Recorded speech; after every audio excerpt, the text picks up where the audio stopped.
Hello बच्चों, आइए देखते हैं एक प्रश्न। रिक्त स्थानों में प्रतीक ये या ये को भरकर सही कथन बनाइए। यहाँ पे दिया गया है 2,3 डैश डैश डैश और यहाँ पे दिया गया है 2, 3, 5। तो आइए इस प्रश्न को हल करते हैं। सबसे पहले तो हम क्या करेंगे, मुख्य अवधारणा लिखेंगे। मुख्य अवधारणा।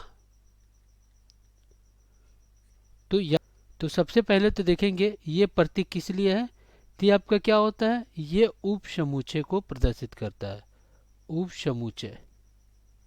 और ये प्रतीक अगर लगा दें और इसको काट दें तो यही आपका क्या बन जाता है, उपसमुच्चय नहीं है। उपसमुच्चय समुच्चय नहीं है। अब इसके मतलब क्या हुआ ये पहले जान लेते हैं।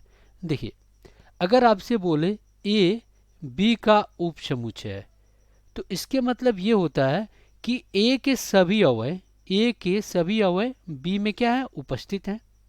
और अगर आपके बता दें कि ए बी का उपसमुच्चय नहीं है तो इसके मतलब ये होता है कि ए के कोई भी अवयव बी में उपस्थित नहीं है। इसके मतलब ये होता है। अब अगर आप कहें कि ए बी का उपसमुच्चय है तो एक एग्जाम्पल से समझे। अगर ए आपके पास क्या दिया गया हो, ए आपके पास समुच्चय 1,2,3 दिया हो और बी आपका दिया हो कि समुच्चय 1, 2, 3, 4। तो हम कह सकते हैं कि ए बी का उपसमुच्चय है, क्योंकि देखिए एक बी का प्रत्येक अवयव क्या है, ए में उपस्थित है। देखिए ये प्रत्येक अवयव क्या है, बी में उपस्थित है। तो हम कहेंगे कि ए बी का उपसमुच्चय है। इतना क्लियर। अब देखिए हम क्या करेंगे, दिए गए प्रश्न को हल करेंगे। तो हमारे प्रश्न में दिया गया है उसको हम क्या कर लेते हैं, मान लेते हैं।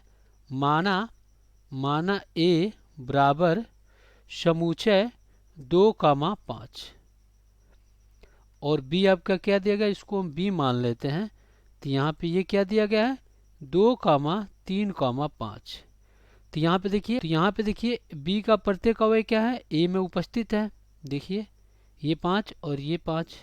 तो हम कहेंगे कि ए बी का उपसमुच्चय है। ए बी का उपसमुच्चय है, यानी यहाँ पे प्रतीक कौन सा लग जाएगा, यहाँ पे ये वाला प्रतीक लग जाएगा। तो ये हमारा क्या हो जाएगा, उत्तर हो जाएगा। आशा करते हैं बच्चों ये प्रश्न समझ में आया होगा। धन्यवाद।